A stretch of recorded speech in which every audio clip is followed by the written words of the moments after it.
Welcome back again. We're joined by strength and conditioning coach Joey Hannon. And Coach, I know one thing that you probably worry about as a strength and conditioning coach is what the players are doing during the off season when they're not when you're not around them. So what do you tell your players during the off season? You obviously don't want them to lose focus on their bodies when they're not playing. Yeah, sometimes it can be the most frustrating time of the year because during the summer, obviously kids want to go home, they want to go to the beach, they want to see their family, stuff like that.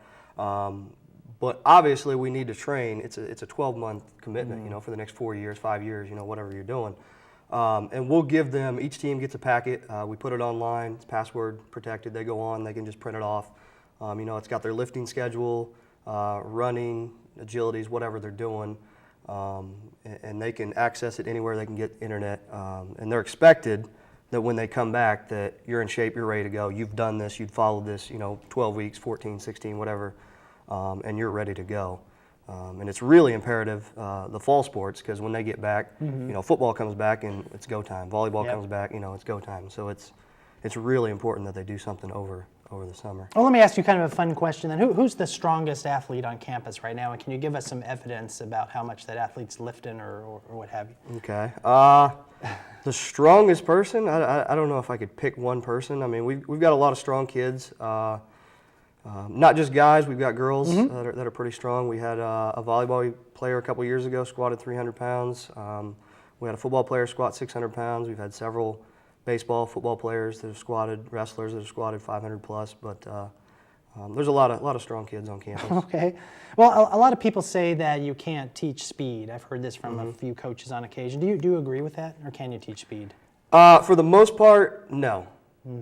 It's inherent in your nervous system, and that's developed when you're in your adolescence.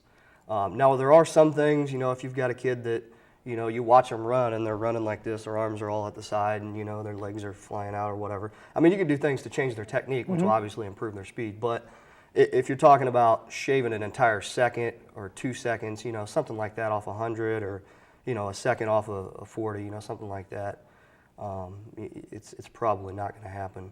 But I suspect you can teach a little bit of agility and reflexes to Yeah. to There's things that we can do, but it's not like if you're getting ready to go to the combine, there's people out there that you can pay a lot of money to that they'll tell you, we can do this for you and we can get you a lot faster. But in my eyes, and I think it's developed in their adolescence. Okay. If you're fast, you're fast. Well, tell us a little bit about how you interact. You mentioned that you deal with all 16 sports. How do you interact with the coaching staffs on the sports on campus? Do they come to you with specific needs for each individual athlete, or do you have kind of a package that might work for everybody who plays a particular sport? Yeah.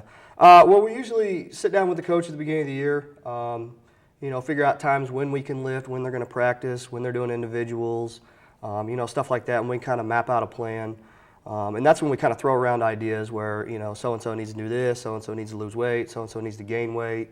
As a team, we need to do this. And that's when we kind of attack it together. I never go into a coach's office and say, this is what we're doing, A, B, and C. Because I see myself as support staff. I'm here, if you're the football coach or the basketball coach, I'm here to help you get better. I'm not going to come in there and say, you got to do this. Right. These are my ideas. This is what I've done in the past. This is what I think will help you.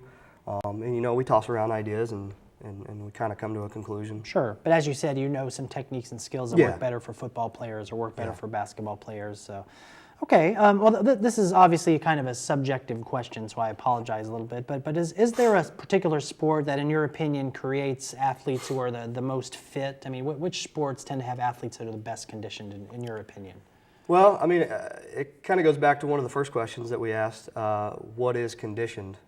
So you kind of have to define what fit is, because you could have somebody that's very conditioned at doing multiple sets of a heavy weight versus somebody that's very conditioned at, doing cross country, running long distance.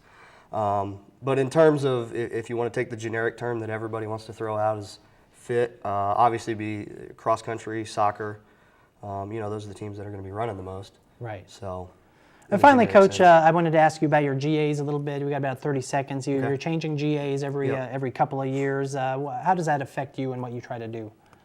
Well, sometimes it makes it hard because they build a relationship. They're only here for a year and a half, 2 years. They build a relationship with these 3 or 4 teams, and then it's, they're leaving to get a full-time job. So it's a revolving door, so they got to come back in. So it's, sometimes it's hard, but yet it's fun because every couple of years I get to teach somebody new stuff. All right. Well, Coach, we appreciate you coming on the show, and hopefully we'd love to have you back sometime. Thank you. That's all the time that we have for this week's edition of the Black and Gold Report. Until next week, go Braves.